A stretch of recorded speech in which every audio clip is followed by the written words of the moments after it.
Si je devais résumer, synthétiser la situation du pays que nous venons de décrire pendant cette émission, très rapidement, ce serait en fait de la décliner sous forme de paradoxe.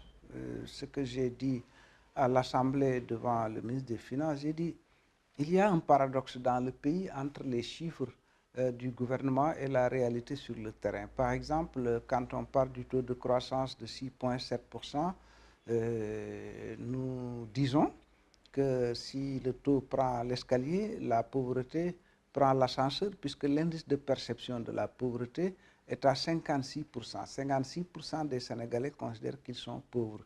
Si on évoque la question de l'école, oui, il y a des chiffres qui sont publiés, des réalisations qui sont faites, mais vous avez près de 2 millions, sinon plus, d'enfants qui sont hors des circuits scolaires, qui n'ont rien à voir avec l'école.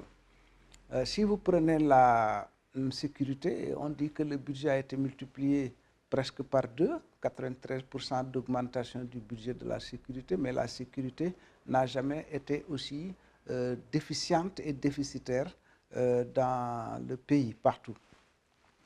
Si nous prenons le cas de l'agriculture, des chiffres sont produits, mais en même temps, la FAO montre qu'il y a 1,5 million personnes qui sont dans la disette ou carrément dans la famine au Sénégal. Voilà un peu la situation telle qu'elle est. Bon, le président Sall a peut-être essayé de se tirer d'affaire, mais il n'y arrive pas, son régime n'y arrive pas. On va au-devant d'élections en 2019.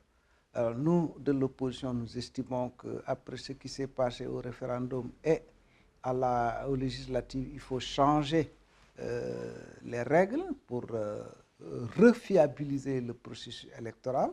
Le gouvernement, le président Sall ne semble pas l'entendre de cette oreille. Ils ont leur propre schéma, apparemment qu'ils veulent imposer au pays. L'opposition n'est pas d'accord et s'opposera évidemment à cela.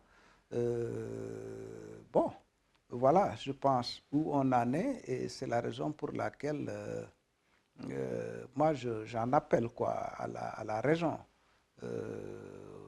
à ceux qui sont au pouvoir, pour faire en sorte que cette matière électorale, qui est une matière à nous tous, nous puissions la gérer de manière consensuelle pour que le pays, au sortir d'élections, continue de rester stable parce qu'il aura élu, disons, ceux qui auront à diriger, seront ceux-là qui ont été élus dans des élections, dans une élection sincère, libre et transparente.